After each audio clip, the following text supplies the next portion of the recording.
La chaîne Faisons-nous peur a été démonétisée en novembre 2025. Même s'il peut vous arriver de voir des pubs sur les vidéos, aucun revenu publicitaire n'est généré. N'ayez pas peur de soutenir la chaîne à travers des donations ponctuelles, mensuelles ou des achats de très longues narrations sur le site Buy Me a Coffee. Votre soutien est essentiel pour l'avenir de la chaîne. Affreusement vôtre, la ruse.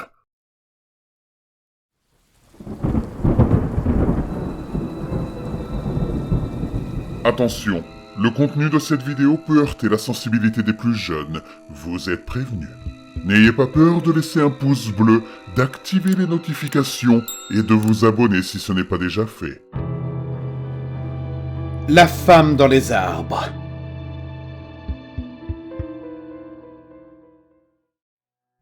J'avais le choix entre m'inscrire à une salle de sport ou me mettre à la randonnée.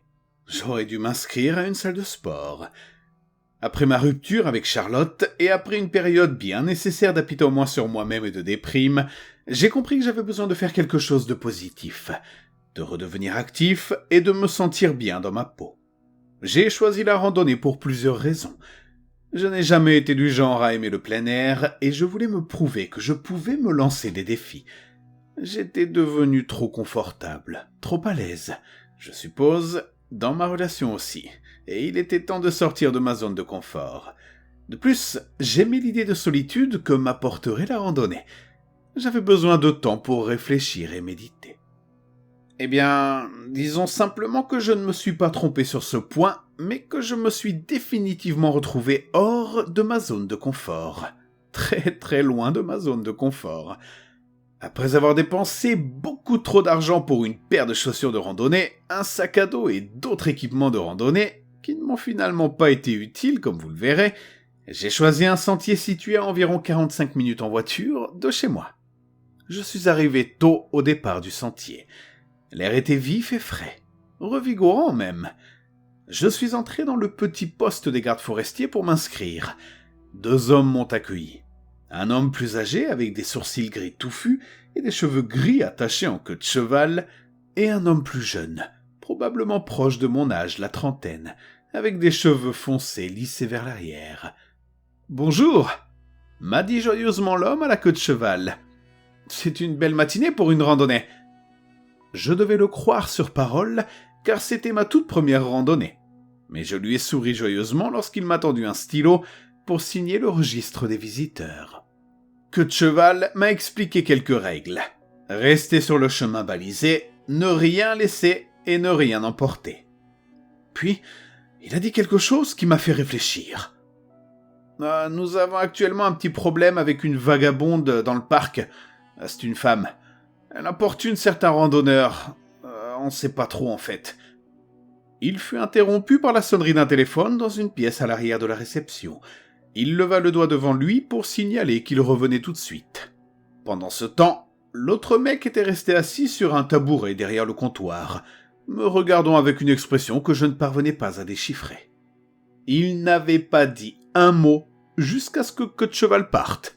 « Écoutez, » dit-il doucement, « ce n'est pas une femme dans le parc, et il le sait. » dit-il en montrant Queue de cheval qui était en train de téléphoner dans l'autre pièce. Et je le sais aussi. Ce que je vais vous dire va peut-être vous donner envie de faire demi-tour et de retourner directement à votre voiture. Mais si c'est pas le cas et que vous voulez quand même faire la randonnée, alors vous devez être très prudent, monsieur. Il parlait à voix basse, apparemment pour éviter que Queue de cheval ne l'entende. Si tu la vois ou si tu vois la chose ou quoi que ce soit d'autre, ce sera dans un arbre. La chose est toujours dans les arbres.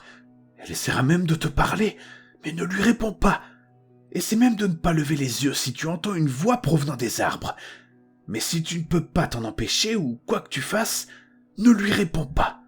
Fais comme si elle n'était pas là. Retourne au début du sentier, monte dans ta voiture et pars. Si tu la vois une deuxième fois, alors cours.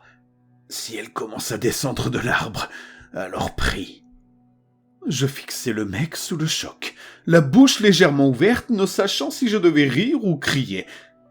Je te dis ça parce que, sans vouloir t'offenser, je vois bien que t'es probablement pas le randonneur le plus expérimenté. Dit-il en me regardant de haut en bas, remarquant mes chaussures manifestement jamais utilisées et la ceinture de mon sac à dos trop serrée autour de ma taille.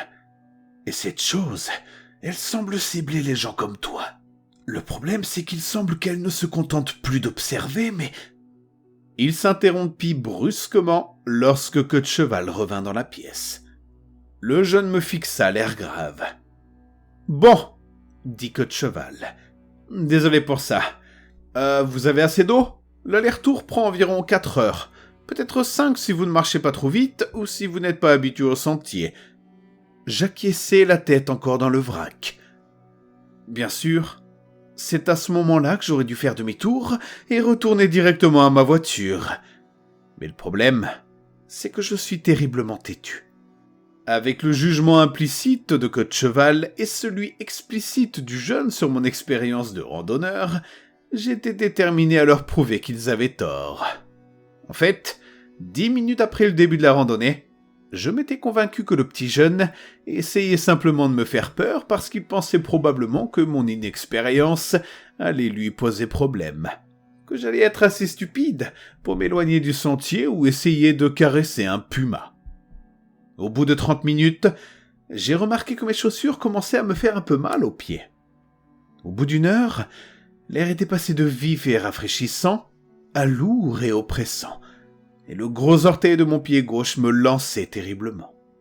Je ne savais pas combien de détermination il me restait pour continuer à avancer. Quelques minutes plus tard, j'ai trouvé un banc et je me suis assis. J'ai immédiatement retiré ma chaussure et ma chaussette et j'ai examiné la grosse ampoule à vif qui se formait sous mon orteil. Je n'avais pas apporté de trousse de premier secours et je me maudissais en buvant une grande gorgée d'eau de ma bouteille. Tout à coup, je ne peux pas décrire cela autrement, j'ai senti la présence d'une autre personne, et j'ai instinctivement regardé le sentier, sûr de voir un autre randonneur arriver au détour du chemin. Mais il n'y avait personne. J'ai retenu mon souffle, attendant. La forêt était anormalement calme et silencieuse, comme si elle retenait son souffle et attendait avec moi. Puis, j'ai sursauté violemment lorsqu'un groupe de corbeaux a jailli d'un arbre situé un peu plus loin de l'endroit d'où je venais, croassant avec colère en s'envolant. C'était peut-être la douleur, ou l'inconfort causé par la chaleur, ou peut-être je commençais à être effrayé par ce que le jeune avait dit, mais j'ai décidé de partir, enfilant ma chaussette et ma chaussure, en rangeant ma bouteille d'eau à une vitesse record. Il me faudrait encore 1 heure pour retourner à ma voiture, peut-être un peu plus, car je commençais à boiter légèrement pour soulager mon pied gauche. J'avais toujours cette impression tenace que je n'étais pas seul, qu'à tout moment un autre randonneur allait apparaître sur le sentier. Au lieu de ça, j'entendis un doux « Bonjour » venant d'en haut. Instinctivement, comme n'importe qui l'aurait fait, j'ai levé les yeux. Ce que j'ai vu, c'était une femme extrêmement mince et pâle, assise sur une branche basse de l'arbre au-dessus de moi. Ses bras enlaçaient le tronc, et il m'a fallu un moment pour réaliser qu'ils devaient être incroyablement longs, car ils enveloppaient presque entièrement le tronc épais. Mes mains ne se seraient même pas touchées si j'avais essayé de faire la même chose. Ses doigts étaient longs et écartés contre l'écorce, se terminant par de longs ongles sales. Son visage restera à jamais gravé dans ma mémoire.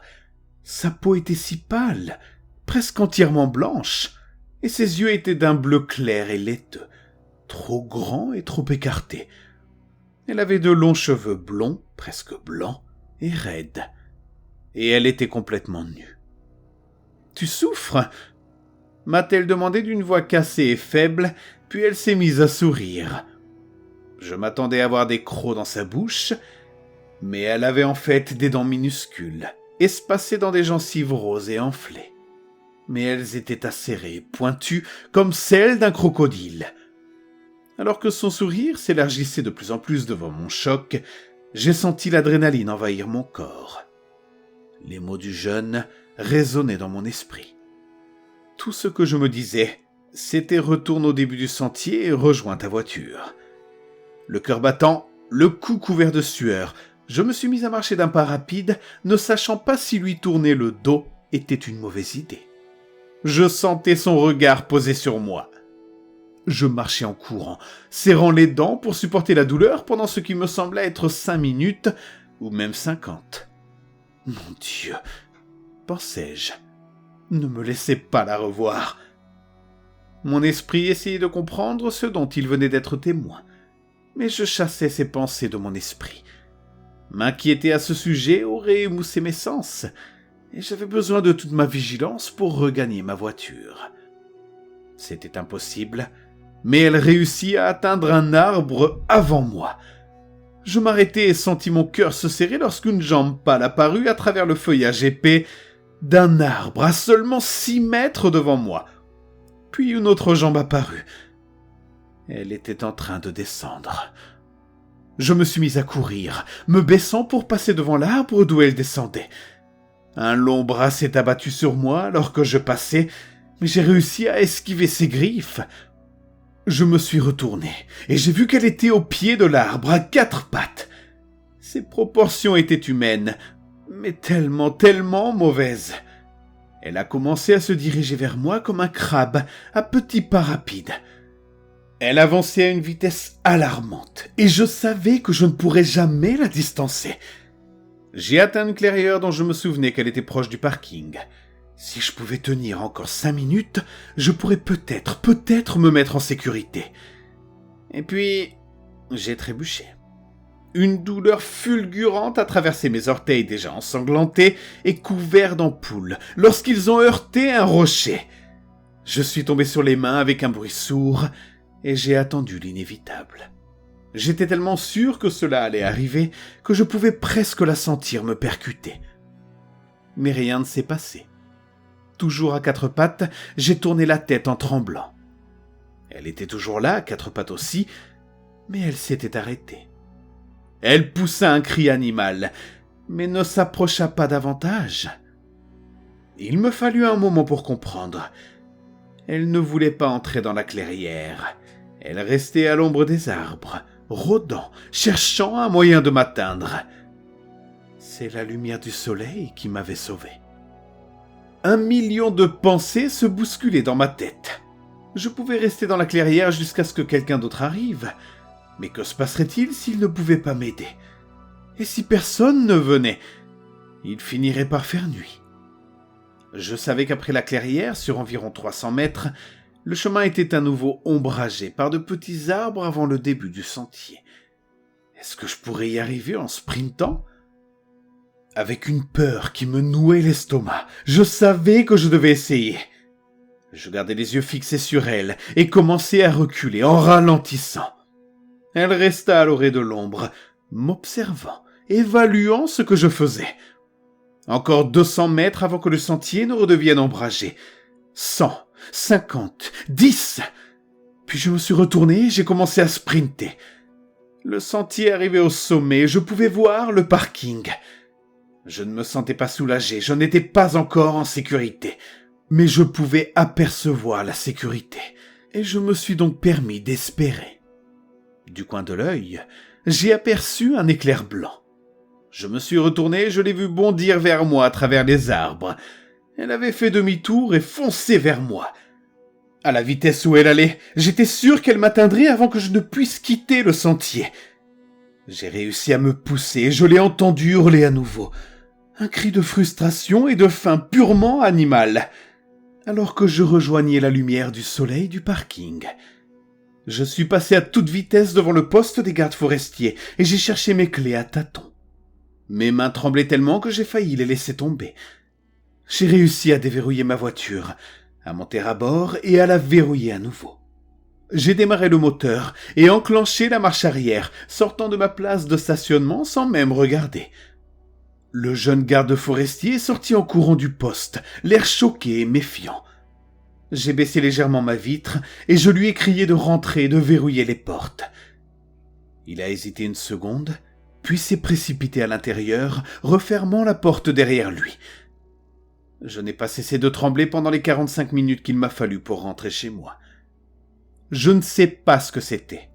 Je ne sais pas ce qu'elle voulait, ni ce qu'elle m'aurait fait si elle m'avait attrapé. Ce que je sais en revanche, c'est qu'après cette unique randonnée, Je ne me suis jamais plus senti en sécurité et je n'ai jamais réussi à me débarrasser de cette impression d'être observé. Je laisse les lumières allumées chez moi tout le temps. Et surtout, j'évite d'aller à l'ombre.